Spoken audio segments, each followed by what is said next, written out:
네, 귀한 예배 자리에 오신 모든 분들 환영하고 축복합니다. 저희 공동체는 종이 주보가 없습니다. 저희 공동체는 카카오 플러스 채널을 통해서 온라인 주보가 매주 발송되고 있고요. 공동체 관련된 소식과 모든 신청은 카카오 플러스 채널 온라인 주보를 통해서 여러분들이 참여하실 수 있습니다. 그래서 카카오톡에서 WEB 웹대학 청년부를 꼭 검색하셔가지고 꼭 채널을 추가를 해주시기 바랍니다. 그래서 여러 소식도 들으시고 또 신청도 하셔서 귀한 참여하시면 좋겠습니다. 오늘도 내 영혼을 향해 하나님의 말씀 나누기 전에 우리 내 영혼을 향해 선포하고 하나님 말씀 나누겠습니다. 지나간 시간은 결코 나를 붙잡을 수 없습니다. 나는 새로운 오늘을 살 것입니다. 아멘. 날마다 이 거룩한 결단이 여러분들의 인생의 토대가 쌓여지게 되기를 축복합니다. 우리가 살아가는 인생은 사실 늘 똑같은 일상이 반복되지는 않습니다. 때로는 높낮이가 있어서 높을 때가 있고 낮을 때가 있고 또 깊을 때가 있고 또 얕을 때가 있습니다. 우리가 인생을 살아가다 보면 행복하고 기분 좋은 일들이 찾아올 때도 있지만 우리를 속상하게 하고 우리를 힘들게 하고 우리를 낭만케 하는 그런 시간도 찾아옵니다. 우리가 살아가는 대부분의 일상들이 아마 집, 회사, 학교, 교회 그리고 형제 자매들 이렇게 운동 열심히 하시는 분들 헬스장 거의 운동집, 학교, 교회 이렇게 왔다 갔다 하는 일상이 반복되기는 하겠지만 우리의 인생을 좀 더 거시적인 부분, 좀 더 전체적인 부분에서 우리의 인생을 바라본다면 우리의 인생은 결코 직선이 아니라 곡선을 향해 무엇인가의 목적을 향해 가고 있다라는 것이죠. 우리의 인생은 그냥 늘 똑같은 일들이 반복되면서 눈에 보이는 것들만 향해 가는 것이 아니라 그 다음이 무엇이 나올지는 모르지만 굽이쳐 어디론가 흘러가는 그런 인생인 것이죠. 만약 우리의 인생이 정말 직선과도 같아서 그 끝날에 갈 때까지 모든 것이 똑같은 일만 반복된다고 한다면 그 인생이 얼마나 지루하겠습니까? 우리가 운전을 해도요, 졸음운전을 하는 때는 골목길에서는 졸음운전을 하지 않습니다. 어디서 합니까? 고속도로에서 해요. 똑같은 속도로 직선을 쭉 가는, 내가 핸들을 틀 필요도 없고 차선 변경을 크게 할 필요도 없는 같은 길만 쭉 달려갈 때 졸음운전을 해요. 아주 낮은 속도로 어디에서 뭐가 튀어나올지 모르고 굽이 꺾어가야 되는 골목길에서는 졸음운전을 하지 않아요. 인생의 사고가 어디서 납니까? 졸음운전을 할 때 나는 거예요. 우리의 인생이 모든 것이 되풀이되기만 한다고 한다면 아마 우리의 마음과 우리의 신앙은 더 떨어졌을 것입니다. 하지만 이번 19기 우리의 표어가 뭐예요? Unexpected. 오늘 당장 무슨 일이 일어날지도 모르는 우리네 인생이기 때문에 우리는 날마다 기도하며 또 혹은 기대하며 하나님 앞에 나아가야 되는 것이죠. 그렇기 때문에 우리의 인생이 참 의미가 있는 것 같습니다. 빛이 있으면 어둠이 오기도 하고 때론 우리의 인생이 어둠이 짙어지다가도 곧 해가 뜨고 여명이 밝아오기도 하는 법이 때문에 그래요. 그렇기 때문에 우리가 인생을 살아갈 때에 내가 지금 처한 나의 상황이 꽤나 안정적이고 높은 곳에 있다고 해서 자만해서는 안 되고, 그리고 우리의 인생이 남들에 비해 꽤나 낮아져 있고 모든 것이 무너져 있는 것 같이 보인다고 할지라도 결코 낙담할 필요가 없는 것이죠. 여러분 꼭 기억하십시오. 우리의 인생의 높낮이가 어디에 있든 왼쪽에 있든 오른쪽에 있든 위에 있든 아래에 있든 중요한 것은 내가 어디에 있느냐가 아니라 지금 그 자리에서 누구와 함께 나아가고 있느냐, 그게 우리의 인생에서 가장 중요한 것입니다. 저는 여러분들이 어디에 있든 우리의 인생의 주인 대신 진정한 왕이신 하나님 한 분만을 붙들게 되기를 주님의 이름으로 축복합니다. 오늘 우리가 함께 읽은 본문은 여호수아 7장 6절에서 21절까지의 본문인데요. 여호수아 7장에는 소위 아이라고 하는 성이 등장을 합니다. 이 아이 성을 이스라엘 백성들이 함락시키려다가 실패하는, 어쩌면 이스라엘 백성들에게 있어서 가장 어두운 부분이 등장을 하게 됩니다. 오늘 본문을 보면 참 우리네 인생과 똑 닮아 있다라는 생각을 많이 해요. 그래서 우리가 오늘 말씀을 좀 찬찬히 하나씩 좀 살펴볼 때 그냥 이스라엘 백성들이 그랬구나가 아니라 이스라엘 백성들의 상황을 통해 지금 여러분들이 서 있는 여러분들의 삶의 현 주소, 여러분들의 삶의 포지션, 여러분들의 삶의 자리들을 하나하나씩 돌아보면서 다시금 하나님을 바라볼 수 있게 되기를 바랍니다. 지난주에 이스라엘 백성들이 함락한 성이 있었습니다. 그 성의 이름이 무엇입니까? 바로 여리고라는 성이죠.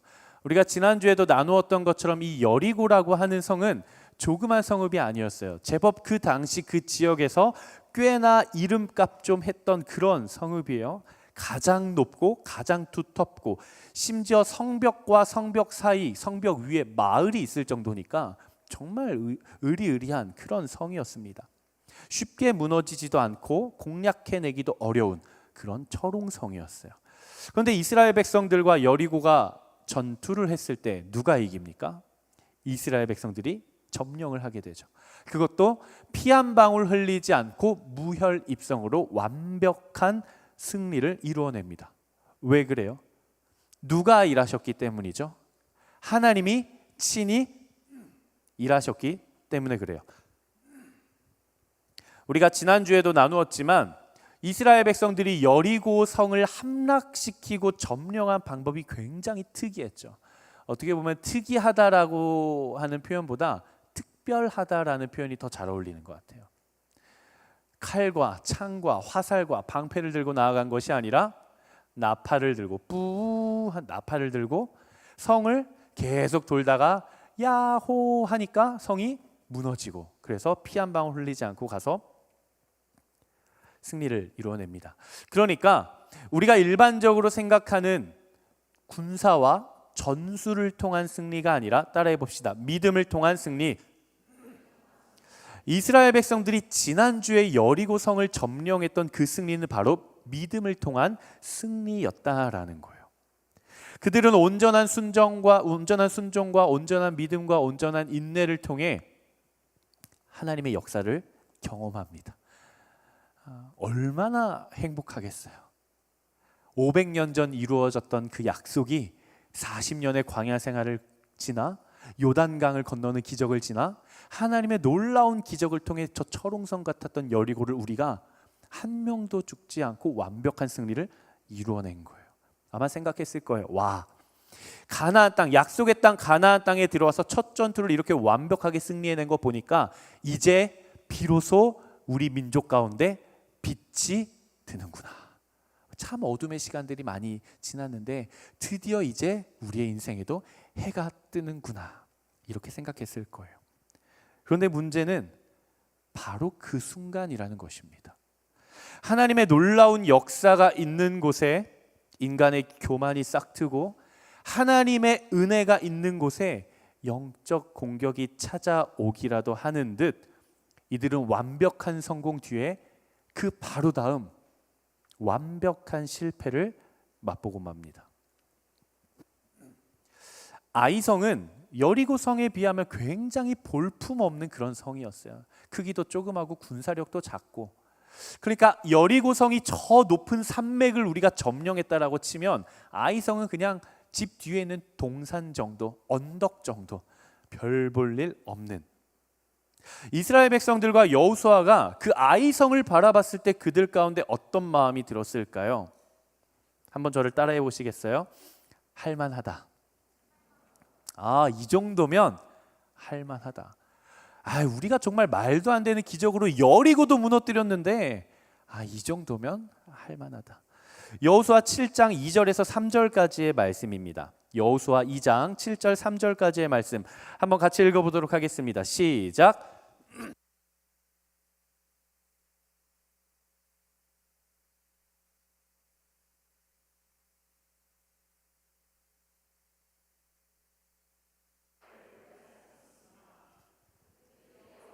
돌아와서 그에게 보고했습니다. 모든 백성들이 다 올라갈 것 없이 2,000명에서 3,000명만 올라가 아이를 치게 하십시오. 그들의 수가 적기 때문입니다.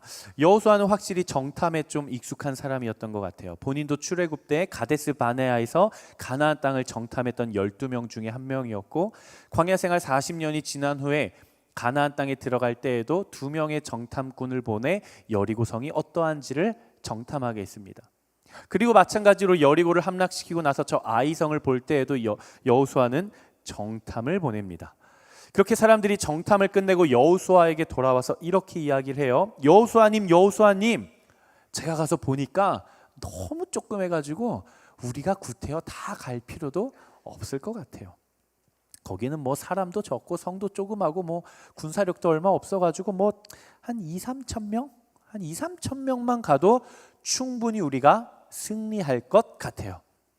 다들 피곤한데 굳이 그렇게 다 가지 말고 그냥 한 2-3천 명 가서 이기고 옵시다. 그게 훨씬 효율적이고 합리적입니다 라고 이야기를 하고 있어요. 이스라엘 백성이 지금 몇 명입니까? 요단을 건너온 이스라엘 백성들이 약 200만 명. 200만 명. 그 중에서 이제 전쟁에 나갈 수 있는 성인 남자가 한 3분의 1이라고 쳐보죠. 보수적으로 잡아서 한 60만 명이라고 칩시다. 60만 명 중에 3천 명이면 몇 프로입니까? 머리가 이렇게 빨리빨리 돌아가시는 분들, 계산이 빨리 되시는 분들, 60만 명 중에 3천 명 몇 프로예요? 자신 있게 말해봐요. 다들 몇 프로? 5%? 또 5% 나왔습니다. 0.5%? 경매하는 건 아니니까 제가 계산을 해봤어요. 0.5%입니다. 0.5%. 그러니까 아이성을 점령하는데 우리 군사가 1,000명이면 몇 명만 보내도 된다는 거예요? 5명. 맞죠? 1,000명이 군사를 지니고 있지만 그냥 5명만 보내도 이길만 합니다. 그러니까 그 사람들 안에 그러한 마음이 자리 잡은 거 보면 아이성이 정말 볼품없고 정말 약한 성이었던 것 같아요. 그런데 그들이 결국 어떻게 됩니까? 여호수아 7장 4절 5절 말씀입니다. 4절 5절 한번 읽어보도록 하겠습니다. 시작. 그러나 그들은 아이 사람들 앞에서 도망치고 말았습니다.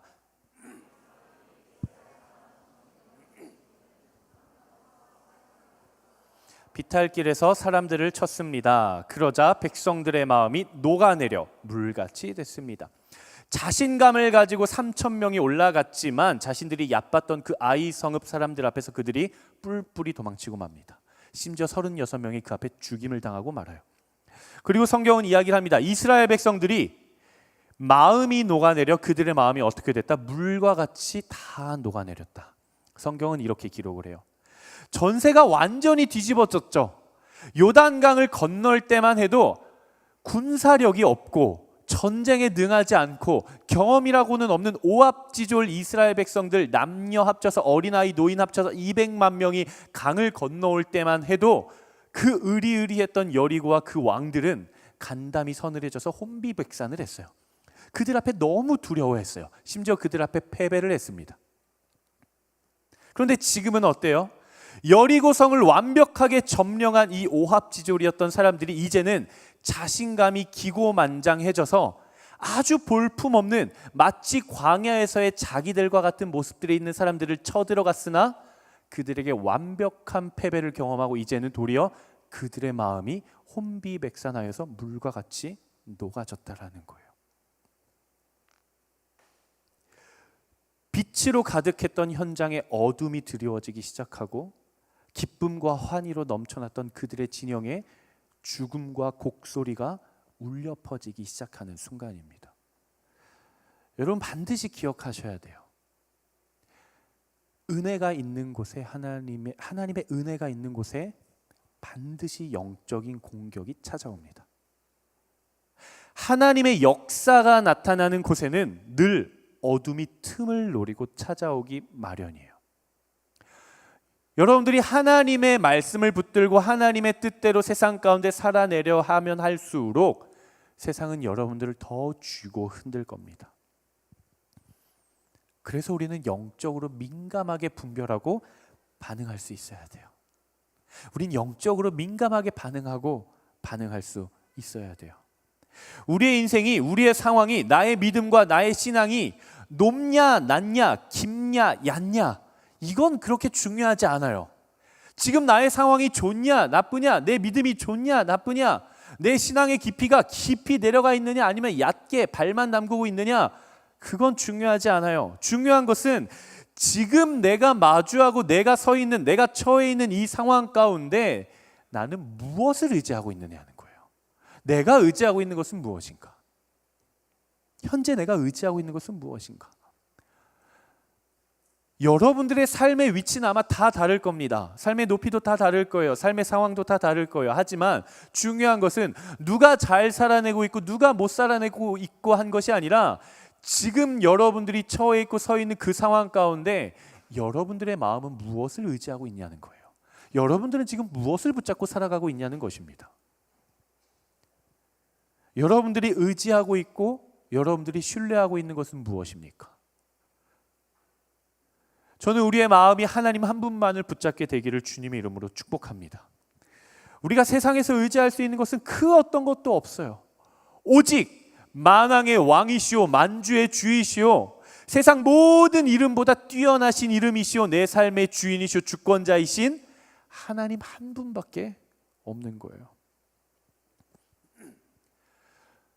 그런데 우리가 인생을 살아가다 보면 아마 이 자리에 계신 모든 분들은 내가 지금 처하고 내가 마주한 상황 속에서 영적으로 무뎌지길 원하는 분은 아무도 안 계실 것 같아요. 하나님의 뜻은 너무 관심이 없어서 어떻게 하면 하나님의 반하는 인생을 살 수 있을까? 어떻게 하면 내가 반성경적인 인생을 살 수 있을까? 어떻게 하면 조금이라도 더 내 하고 싶은 대로 살아갈 수 있을까를 소원하고 기도하시는 분들은 아무도 없을 것 같아요. 그렇죠? 우린 모두 다 하나님의 뜻대로 살아가고 싶어 합니다. 그런데 잘 되던가요? 잘 되지 않죠. 잘 되지 않아요. 마치 이스라엘 백성들의 모습과 똑같아요. 왜 잘 안 될까요? 왜? 나는 하나님의 뜻이 궁금하고 하나님의 뜻대로 살고 싶어하는 마음이 내 안에 가득한데 왜 내 의도와 내 뜻은 열매를 맺지 못할까요? 한번 저를 따라 선포해 보시겠어요? 나의 생각과 판단. 우리가 영적으로 민감하게 반응하고 분별하는 것을 가장 어렵게 만드는 것이 바로 이겁니다. 나의 생각과 판단. 하나님의 뜻과 하나님의 계획과 하나님의 인도하심의 역사를 가장 가로막는 게 무엇입니까, 여러분? 우리 좀 솔직해져 봅시다. 여러분들의 인생에 지금 여러분들이 살아내고 있는 믿음의 여정 가운데 하나님의 역사가 나타나고 하나님의 일하심이 나타나는 것을 가장 가로막고 있는 것은 지금 내가 처한 상황입니까? 아니면 그 상황을 바라보는 나의 판단과 나의 생각입니까? 우린 솔직해져야 돼요. 가장 밑바닥에서도 하나님의 완벽한 승리를 이뤄내실 수 있는 분이 우리의 하나님이신 줄로 믿습니다. 우리의 삶에 하나님의 역사가 나타나지 않는 이유는 내 삶의 상황이 꽉 막혔기 때문이 아니라 그 상황을 마주하는 내가 하나님을 신뢰하지 않기 때문이에요. 내 삶에 하나님의 일하심이 나타나지 않고 하나님의 능력이 나타나지 않는 이유는 내 삶의 형편이 가진 것이 없고 소유한 것이 없고 뭔가 형편이 넉넉지 않기 때문이 아니라 그것 가운데 하나님을 신뢰하지 않고 하나님을 의지하지 않기 때문입니다. 즉 상황이 내 인생을 가로막는 것이 아니라 그 상황을 바라보는 내 생각이 가로막는 거예요. 여러분 이것을 기억하십시오. 여러분들의 인생의 주인이 누구입니까? 하나님이시죠. 여러분들의 인생을 누가 지금 쥐고 계십니까? 하나님이시죠. 여러분들의 인생을 누가 운행하고 계십니까? 누가 운영하고 계십니까? 하나님이시죠. 여러분들의 인생을 누가 책임지십니까? 하나님이시죠. 세상을 창조하시고 세상을 다스리시고 만왕의 왕이시고 처음과 마지막이 되시는 그 하나님께서 모든 것이 가능하신 하나님께서 우리의 인생을 책임지시고 운영해 가신다고요. 그분 앞에 문제될 상황은 아무것도 없어요. 여러분들이 어떤 상황을 마주했다고 하더라도 하나님에게는 문제가 아닙니다. 문제는 뭐예요? 그 상황을 문제라고 인식하는, 따라합시다, 내 생각과 판단. 하나님은 이 상황에서 일하시지 못할 것 같아. 하나님의 역사가 나타나기에는 지금 내 상황이 너무나도 안 좋지 않나라는 그 생각과 판단이 하나님의 일하심의 통로에 장애물을 놓는 것이죠.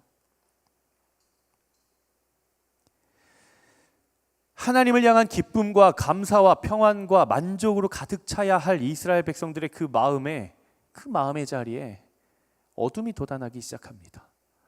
하나님께서는 그들에게 빛으로 가득 비추어 주셨는데 그들의 마음 한구석에서는 어둠의 그림자를 만들어내고 있는 거예요. 그들의 경험, 그들의 생각, 그들의 판단이 그들로 하여금 죽음으로 몰고 간 것입니다. 하나님의 놀라운 역사를 경험했음에도 불구하고 그 다음 상황, 몇십 년 뒤도 아니에요. 그 다음 날 바로 가니까 이 상황을 바라보자 내 생각과 내 판단이 하나님의 역사를 제한하고 내 스스로 가기 시작한 것이죠. 내 생각과 내 판단이 우리를 죽음으로 몰고 가는 것입니다. 아마 그들은 자신만만했을 거예요.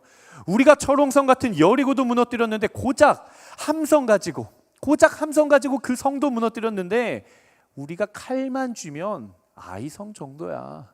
한 명도 안 죽고 하루 만에 점령할 수 있을걸. 하나님은 그 누구를 통해서도 일하실 수 있습니다. 아멘이시죠? 하나님은 연약한 자를 통해서도 일하시고요, 강한 자를 통해서도 일하세요. 하나님은 부한 자를 통해서도 일하시지만 하나님은 아무것도 가지지 않은 가난한 자를 통해서도 일하십니다.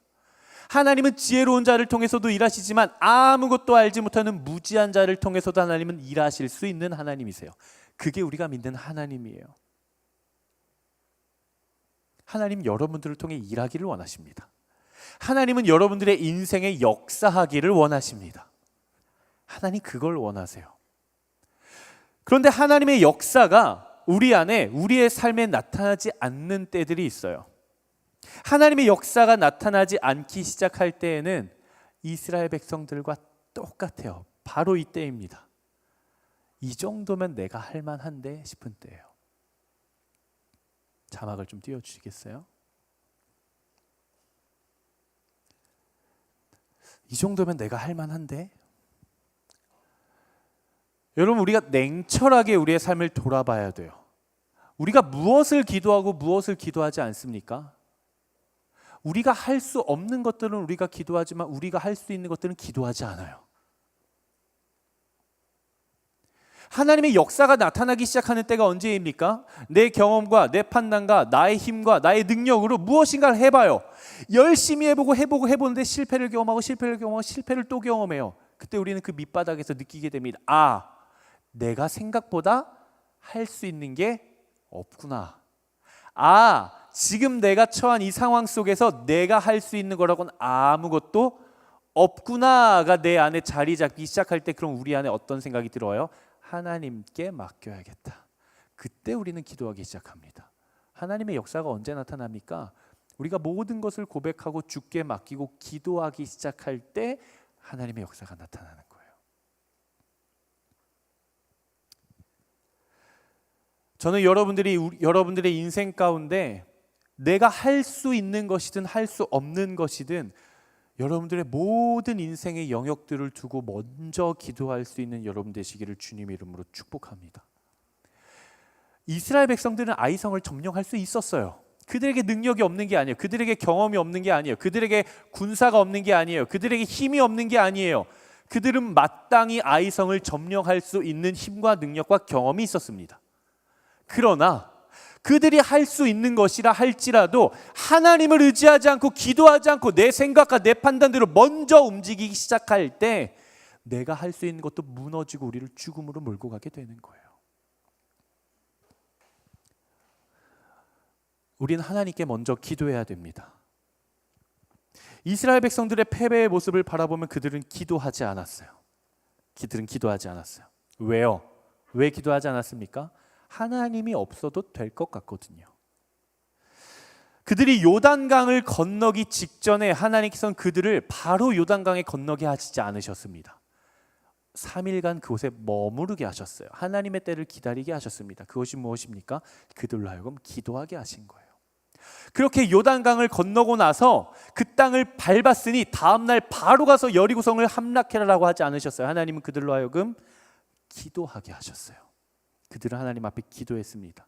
그런데 오늘 본문은 어떻습니까? 그 조그만 아이성을 바라본 이스라엘 백성들은 기다림이 없었어요. 그들은 준비하지 않았어요. 그들은 하나님께 묻지 않았어요. 그들은 하나님께 기도하지 않았어요. 그 상황을 바라보자마자 내 생각과 내 판단이 먼저 결정을 내렸고 내가 먼저 움직이기 시작했어요. 그때 그들은 실패를 경험했습니다. 하나님께서 이스라엘 백성들 가운데 세우셨던 왕 중에 가장 사랑해 주셨던 왕이 누굽니까? 이전에도 너와 같은 자는 없었고 이후에도 너와 같은 자는 없을 것이다. 이 사람은 내 마음에 가장 합한 자다. 내 마음에 쏙 든다. 너무 이뻐 죽겠다. 누구였어요? 큰 소리로 누구? 다윗이죠. 하나님 제일 사랑하는 왕이에요. 다윗. 그가 하나님을 경외할 때요, 다윗 왕이 왕으로서 하나님을 경외할 때 백전백승이었어요. 무조건 이깁니다. 다윗이 전투에만 나가면 이겨요. 왜 그랬을까요? 그가 뛰어난 책략가이기 때문일까요? 아니요. 그는 양치는 목동이었어요. 할 줄 아는 거라고는 기타 치면서 할렐루야 할렐루야 그냥 그늘 아래 하나님 찬양하는 것밖에 할 줄 몰랐어요. 기도 조금 했어요. 근육질도 없었어요. 그가 할 수 있는 건 아무것도 없어요. 근데 왜 그가 날마다 승리했을까요? 사무엘상 23장 2절입니다. 두 본문을 읽을 건데요. 사무엘상 23장 2절 한번 읽어보겠습니다. 시작.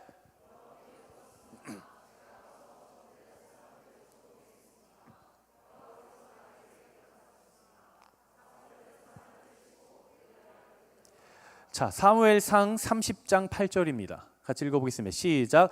다윗은 여호와께 여쭈어 보았습니다. 제가 저 약탈자들을 쫓아가야 합니까? 제가 그들을 따라잡겠습니까? 여호와께서 대답하셨습니다. 저들을 쫓아가거라. 내가 그들을 따라잡아 반드시 모두 구해낼 것이다. 다윗은 언제나 무엇을 하든 늘 하나님께 먼저 기도하고 먼저 여쭈어 봅니다. 하나님, 제가 쳐도 될까요? 다윗에게 있어서 내 군사력은 중요하지 않아요. 하나님, 제가 이만한 군사력이 있는데요, 이게 승부가 가능할까요? 란 질문이 아니에요. 하나님, 갈까요 말까요? 딱 이거 하나였어요. 다윗은 늘 하나님께 여쭈어 보았고 하나님은 늘 다윗에게 대답해 주셨어요.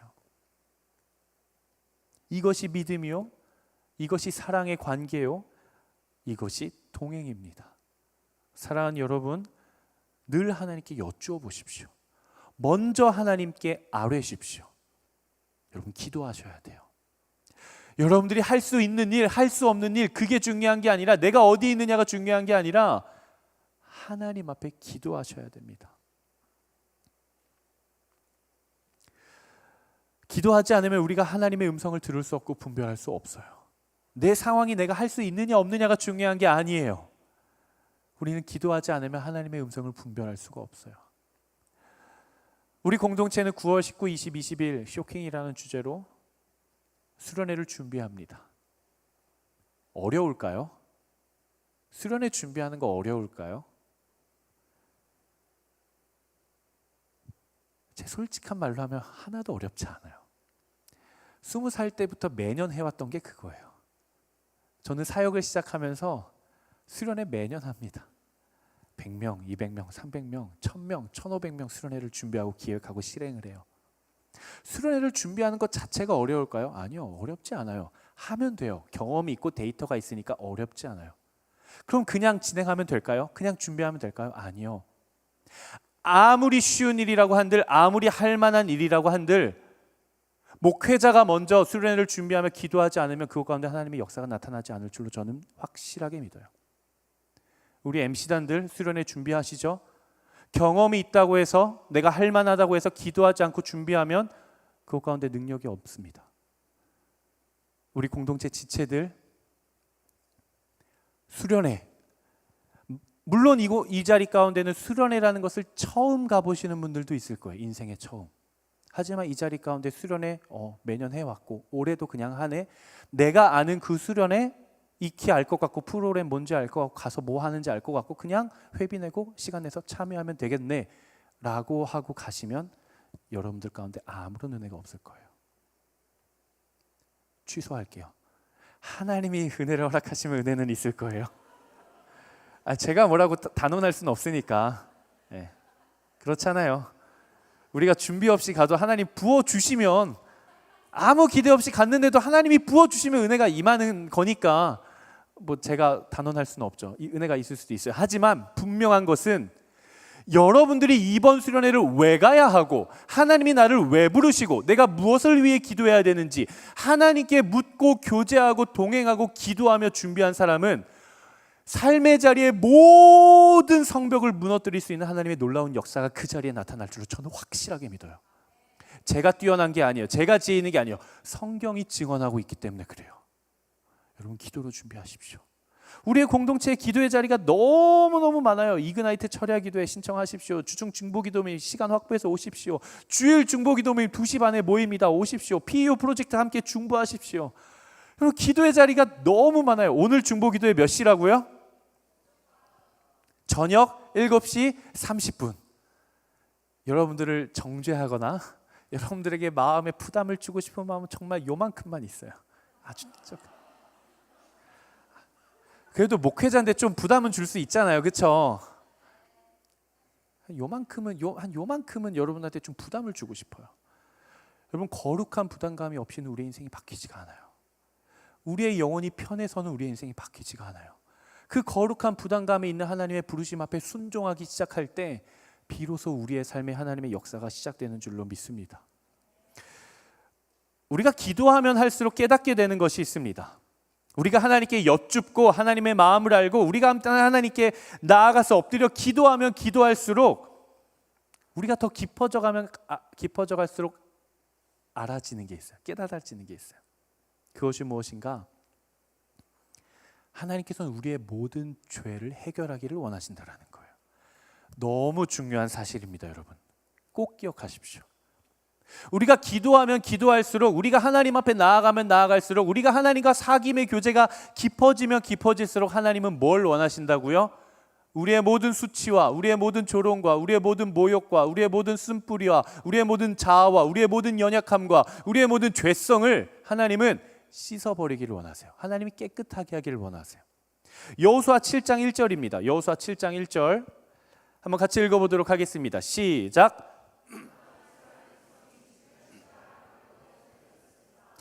유다 지파 세라의 증손이며 삽디의 손자이며 갈미의 아들인 아간이 진멸시켜야 할 물건의 일부를 취했습니다. 그러자 여호와의 분노가 이스라엘에 대해 불같이 일어났습니다. 하나님께서 이스라엘 백성들에게 여리고를 함락시키라고 말씀하셨을 때 그들 가운데 명령한 것이 있습니다. 무엇이었죠? 너희가 그 성을 점령하고 나서 아무것도 손대지 마라. 아무것도 손대지 마라. 지난주에 이 말씀을 나누면서 하나님은 욕심꾸러기여가지고 이스라엘 백성들한테는 아무것도 주지 않고 하나님 혼자 다 독차지하려고 아무것도 손대지 말라 그랬다. 그렇죠? 아니죠. 하나님께서 그들에게 주시고자 하셨던 메시지는 무엇입니까? 이 전쟁이 누구의 것이다? 나의 것이다. 내가 승리할 것이다. 또 한 가지, 이 전쟁의 승리에 너희의 공로가 아무것도 없다. 너희의 공로가 있는 것이 아니라 너희에게 있는 것은 오직 은혜와 승리뿐이다. 이것이에요. 그리고 또 다른 중요한 의미가 있습니다. 이스라엘 백성들이 가나안 땅에 도착해서 수많이 치러야 할 전쟁들 중에 여리고성 전쟁은 첫 번째 전쟁이었어요. 즉, 첫 번째 것은 다 하나님께 온전히 바치라는 것이죠. 전쟁의 승리의 첫 열매, 하나님께 온전히 바치라는 것입니다. 그런데 아간이라는 사람이, 이러면 안 되는데 이름도 좀 간사해요. 이름이 축복이, 평안이, 화평이 이러면 참 좋겠는데 간사해. 이름 가지고 이러면 안 돼요. 취소하겠습니다.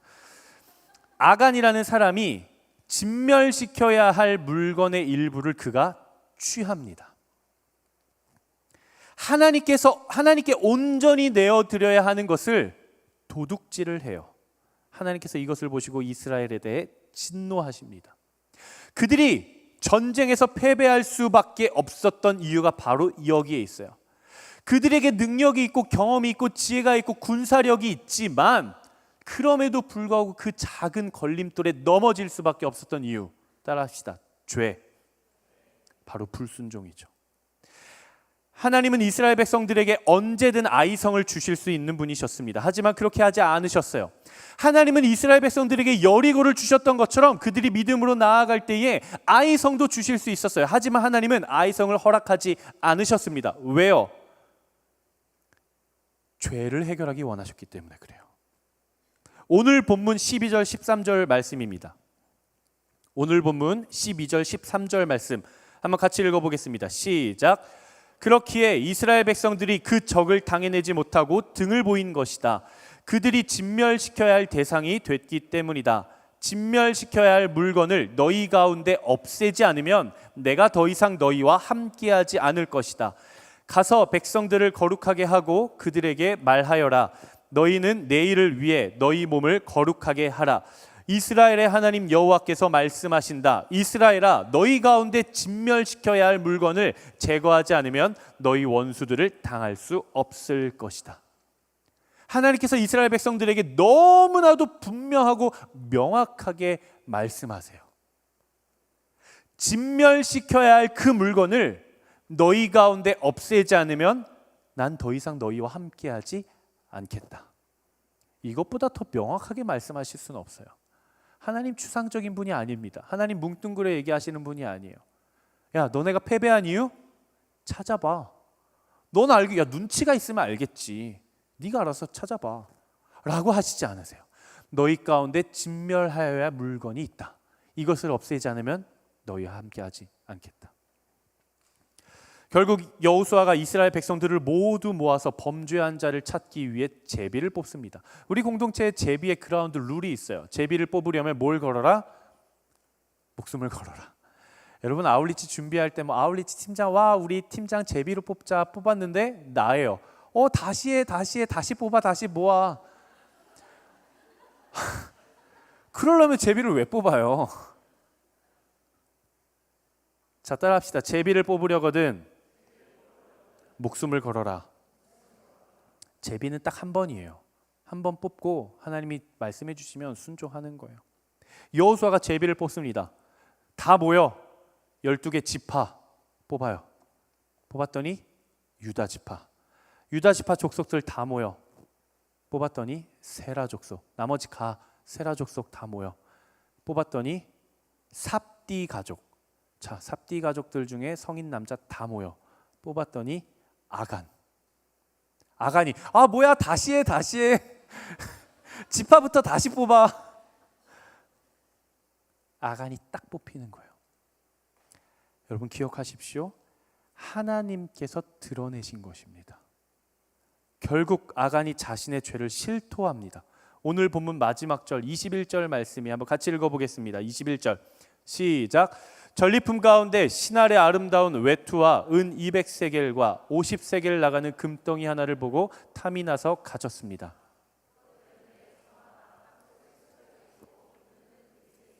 아간이 이야기를 합니다. 내가 광야 가운데 거적대기 옷만 입고 다니다가 너무 아름다운 최고급 명품 신할의 아름다운 외투를 보니까 제 눈이 횟가닥해가지고 마음에 탐이 나서 제가 가졌습니다. 은 200세겔과 금 50세겔을 훔쳤습니다. 은 200세겔은 약 2.3kg고요. 금 50세겔은 약 500g 정도예요. 환산하면 한 5천만 원 단위의 돈이라고 합니다. 결국 아간이 불태워 죽거든요. 여러분들 안에 혹시 이런 생각을 하시는 분들이 계실 수도 있을 것 같아요. 아니 아무리 그래도 5천억도 아니고 5천만 원. 그 여리고성 함락하고 5천만 원 잠깐 슬쩍 해가지고 자기 땅에 감췄다고 사람을 불태워 죽이는 게 뭐 말이나 되나? 아니 지금 보니까 아간이 그래도 자기 범죄한 거 회개하고 고백했는데 자기 잘못했다고 시인했는데 그 사람을 데려다가 불태워 죽이는 게 이게 합리적인가? 이게 말이 되나? 저는 반대로 생각하고 싶어요. 만약 아간이 하나님의 것을 취했는데 아이성을 점령하기 전에 나의 죄를 고백하고 하나님 앞에 가서 회개하고 내 모든 것들을 내어드렸다면 저는 그의 생명을 하나님께서 보전하셨을 거라고 생각합니다. 하지만 이스라엘 백성들이 아이성을 점령하고 패배하고 죽음을 당하고 모두가 후퇴하고 올 때까지도 아간은 드러내지 않았어요. 하나님께서 이스라엘 백성들에게 명령하십니다. 너희 가운데 진멸하여야 할 물건이 너희 가운데 있기 때문에 이것을 제하기 전까지는 난 너희와 함께하지 않을 것이다. 이스라엘 백성들 전체가 그게 무엇인지 몰라도 누구는 알아요? 아간은 알아요. 여호수아가 제비를 뽑자고 했을 때 여호수아님 멈추십시오. 지파를 뽑기 전에 사실 제가 범죄했습니다. 저를 용서해 주시고 제가 훔친 것들이 여기 있습니다라고 토로했다라고 한다면, 회개했다라고 한다면 하나님께서 용서해 주실 여지가 있었을지도 모르겠어요. 하지만 아간은 자기가 뽑히기 전까지 끝까지 거짓말하고 감추었어요. 여기서 우리가 죄의 특성을 알 수가 있습니다. 그것이 무엇인가? 죄는 끊임없이 숨기고 감추려고 한다는 거예요. 죄는 여러분들로 하여금 속삭여요. 너의 죄를 고백하고 있는 그대로 회개하고 용서를 구해. 그래야 네가 살 수 있어라고 얘기하잖아요. 죄는 뭐라고 이야기를 해요? 감출 수 있으면 지구 끝까지 감춰. 감출 수 있고 숨길 수만 있으면 네가 끝까지 덮고 모른 척해. 여러분들이 아간이라면 어떻겠어요? 지금 진멸당해야 할 대상이 나라는 걸 알아요. 제비를 뽑았더니 우리 가족이 뽑혔어요. 그 제비 안에 아간 이름만 있는 건 아니었을 거예요. 그렇죠? 우리 가족의 다른 사람의 이름도 거기에 있었을 거예요. 그 가족의 이름을 뽑기 직전 여호수아의 손이 그 뽑기함에 딱 들어갔을 때 아간에겐 선택지가 있었겠죠. 내 이름이 뽑히면 내 죄가 드러나지만 내 이름이 뽑히지만 않으면 나는 드러나지 않을 수 있잖아요. 비록 내 가족 누군가는 죽을 수도 있겠죠. 하지만 나만 아니면 한 번만 더 참아내면 한 번만 더 나를 비껴가면 나는 살 수 있잖아요. 죄는 끊임없이 우리에게 그렇게 이야기를 합니다. 죄는 끊임없이 우리를 죽음 직전까지 몰고 와서 죽음에 빠지기 직전까지 뭐라고 이야기를 해요? 감추어라, 덮어라, 모른 척해라, 외면해라. 끊임없이 죄는 우리를 향해 그렇게 이야기해 옵니다. 그런데 하나님은 뭐라고 말씀하세요? 제비를 뽑아라. 그 사람이 누군지를 끄집어내라.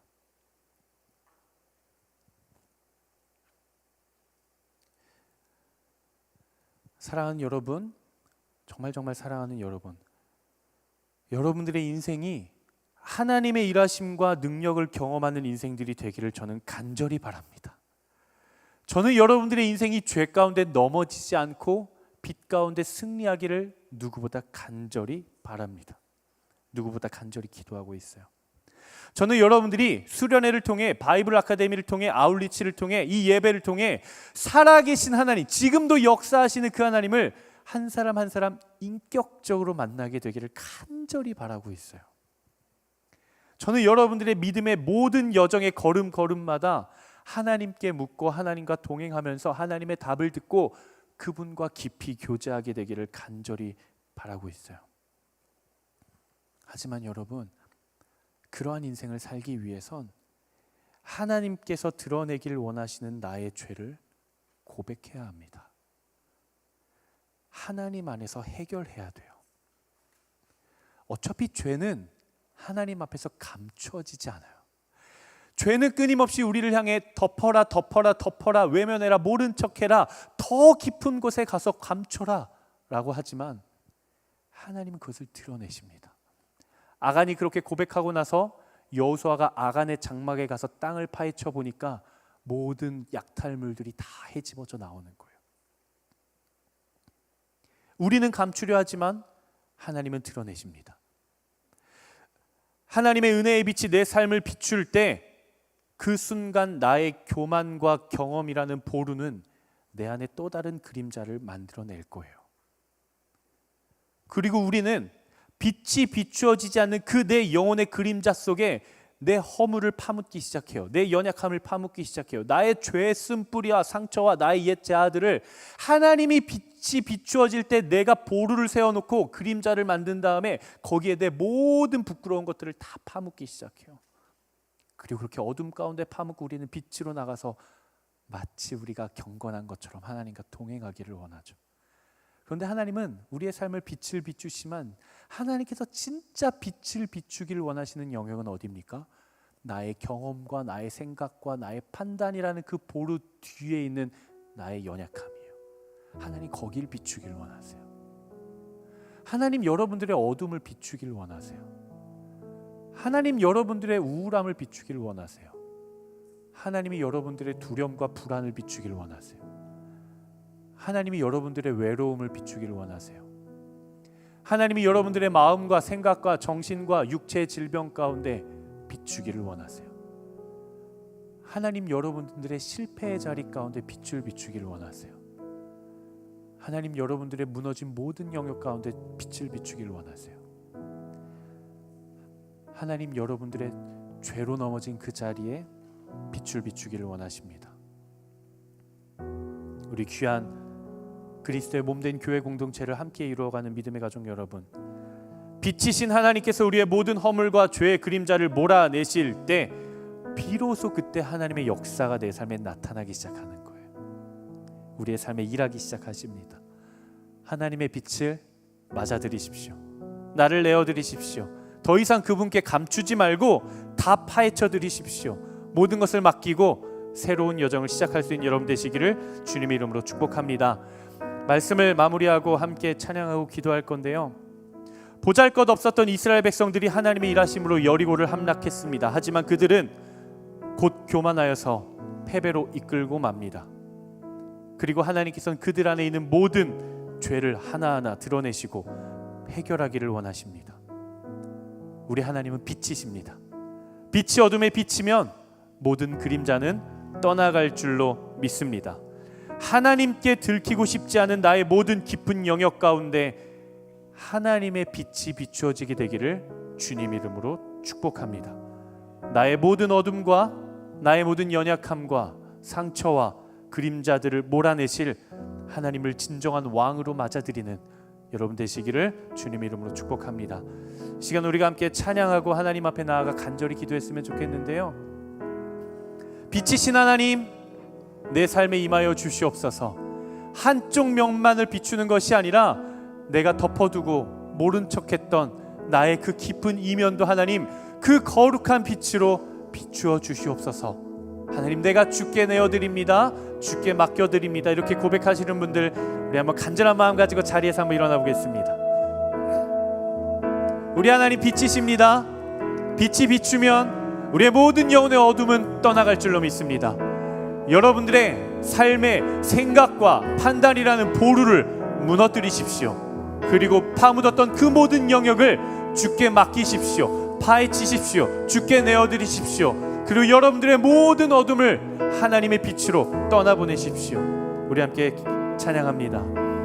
빛 되신 주 어둠 가운데 비추사 내 눈 보게 하소서.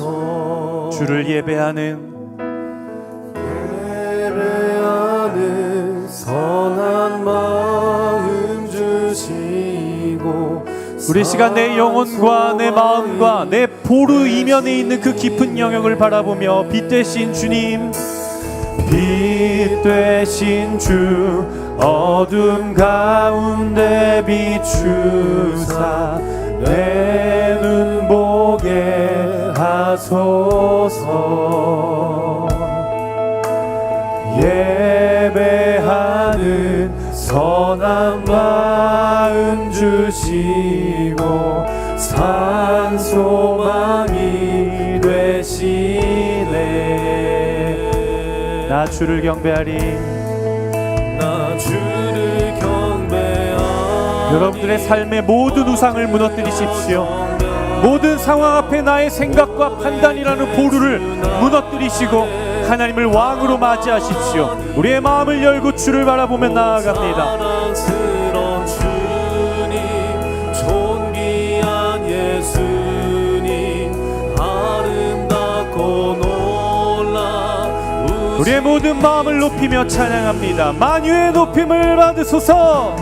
만유의 높임을 받으소서.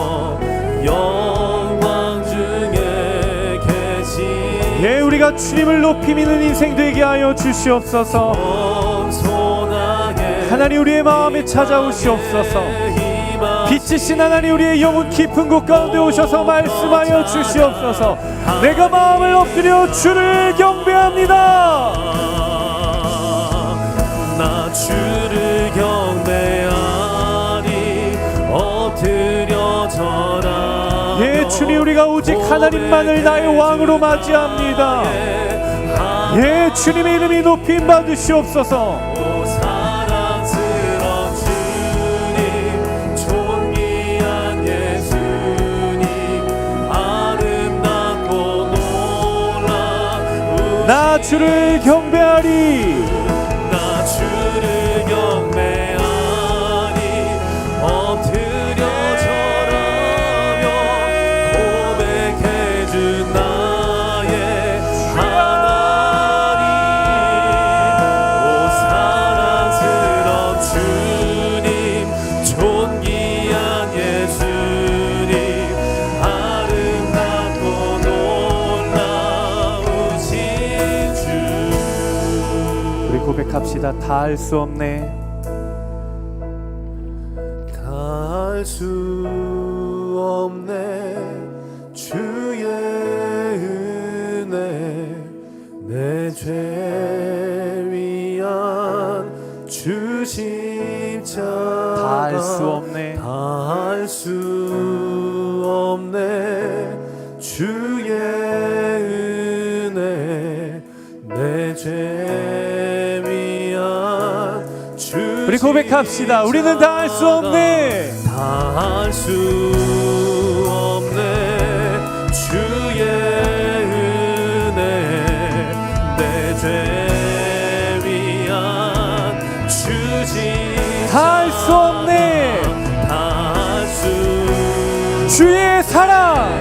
주의 사랑 내 죄 위한 우리 다시 한번 고백합시다.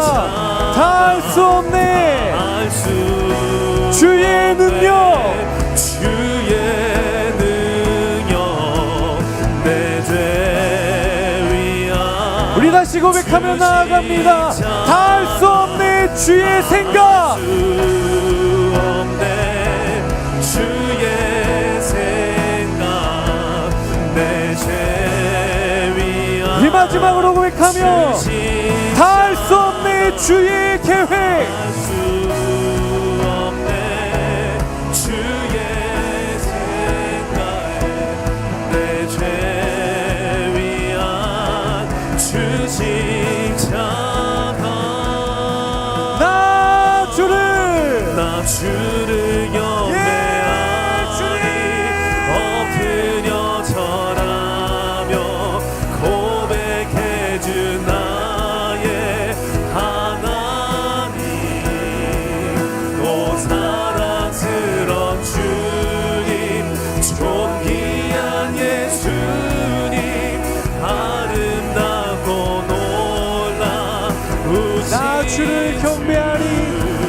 나 주를 경배하니 엎드려 절하며 고백해준 나의 하나님 오 사랑스러운 주님 존귀한 예수님 아름답고 우리 이 시간 함께 기도하며 나아가겠습니다. 우리 이 시간 기도하며 나아가실 때 우리의 모든 시선을 하나님을 바라보며 빛이신 주님을 맞이하며 나아갑시다. 우리 이 시간 두 손을 마음에 얹고 기도합시다. 하나님, 우리의 삶에 우리의 영역과 우리의 마음과 우리의 생각과 우리의 판단 속에 있는 모든 그림자 속에 나의 수치와 나의 조롱과 나의 모욕과 나의 상처와 나의 외로움과 나의 우울함과 나의 불안과 두려움과 나의 모든 죄를 묻었습니다. 하나님, 이것들을 파헤쳐 주시옵소서. 주여, 주의 빛을 비추어 주시옵소서. 주의 역사가 내 삶에 나타나게 하여 주시옵소서. 이 시간 주여 세 번 외치며 기도합니다.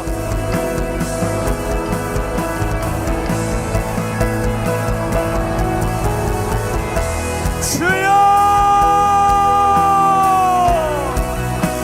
하나님, 이 시간 우리가 기도하며 나아갑니다. 하나님, 빛이신 하나님, 우리의 삶에 오시옵소서. 하나님, 우리의 삶에 역사하여 주시옵소서. 주의 거룩한 말씀의 빛을 하나님 비추어 주시옵소서. 주여,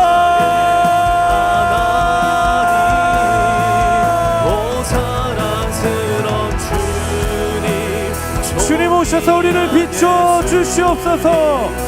주의 영광의 빛, 주의 거룩의 빛, 주의 생명의 빛, 주의 자유의 빛, 주여 우리의 영혼을 비추어 주시옵소서.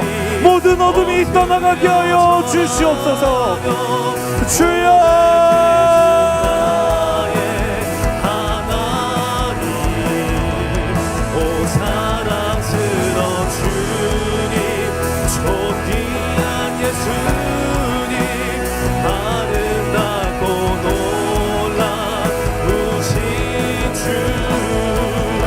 하나님, 우리의 모든 수치가 떠나가게 하여 주시옵소서. 예수 그리스도의 다 알 수 없는 은혜의 그 십자가 앞에 나의 모든 조롱과 모욕이 떠나가게 하여 주시옵소서. 예수 그리스도의 그 알 수 없는 사랑 앞에 하나님, 우리의 모든 자아가 무너지게 하여 주시옵소서. 하나님, 우리가 다 알 수 없는 예수 그리스도의 그 능력의 십자가 앞에 하나님, 우리의 모든 무능력과 우리의 모든 하나님 모든 죄와 우리의 모든 생각과 하나님, 우리의 모든 판단들이 하나님 그 안에서 무너지게 하여 주시옵소서. 왕 되신 아버지 하나님, 왕이신 하나님, 내가 주를 높이며 주의 이름을 영원히 송축하며 나아갑니다.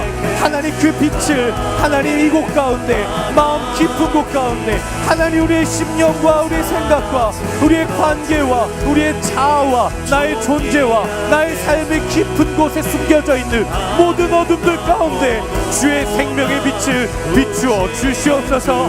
나는 세상의 빛이라고 말씀하셨으니 하나님, 우리가 그 빛을 바라보며 나아갑니다. 하나님, 역사하여 주시옵소서. 주여 오시옵소서. 내가 주님을 맞이합니다. 왕이신 나의 하나님, 우리의 마음을 좌정하사 다스려 주시옵소서.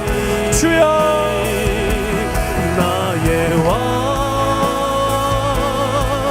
나의 주님을 더욱 알기 원해. 나 주님께 오직 주께 경배하네. 거룩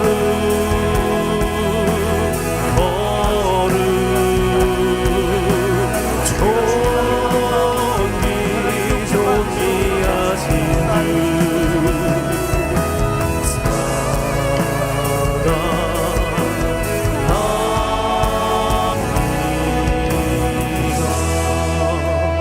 왕이신 나의 하나님, 내가 주를 높이고 주의 이름을 영원히 송축하리이다.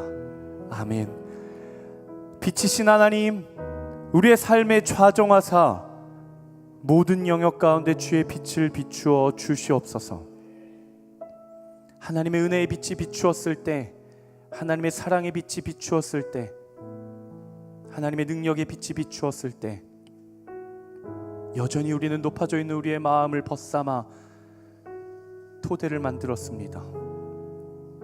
그리고 우리는 그 위에 나의 생각과 판단이라는 보루를 세웠습니다. 그리고 하나님이 보시지 않았으면 좋겠는 영역, 하나님이 모른 척 해주셨으면 좋겠는 영역, 하나님께 내어드리고 싶지 않은 나의 나라를 만들고 나의 공간을 만들고 그 어둠의 자리에 땅을 파고 나의 모든 수치와 나의 모든 죄와 나의 모든 옛 자아들을 그곳에 파묻고 외면하였습니다. 하지만 우리가 주님 이제는 압니다. 하나님께서는 그곳을 만지기를 원하신다라는 것, 하나님께서는 그곳 가운데 빛을 비추기를 원하신다라는 것, 하나님은 우리의 행복도 기쁨도 주길 원하시지만 하나님은 우리의 슬픔과 아픔과 우리의 모든 낭망함의 영역들을 하나님께서 취하기를 원하신다라는 것. 하나님, 이제 내어드립니다. 나의 토대를 무너뜨리게 하여 주시옵소서. 나의 보루를 무너뜨리게 하여 주시옵소서. 나의 생각과 나의 판단과 나의 경험과 나의 교만을 내려놓고 온전히 왕이신 하나님을 그 빛을 맞이하게 하여 주시옵소서. 빛이신 하나님, 우리의 생각과 우리의 감정과 우리의 삶과 우리의 존재와 우리의 영혼의 가장 깊은 영역 가운데 하나님 빛을 비추어 주셔서 우리의 영혼의 모든 어둠이 떠나가게 하여 주시옵소서. 우리의 삶의 모든 어둠이 떠나가게 하여 주시옵소서. 우리의 모든 두려움과 실패의 어둠이 떠나가게 하여 주시옵소서. 그렇게 하나님께서 다스리시고 하나님께서 통치하시는 그런 인생이 되어 주와 날마다 기도하며 동행하는 인생이 되게 하여 주시옵소서. 감사드리며 거룩하신 예수 그리스도의 이름으로 기도드리옵나이다.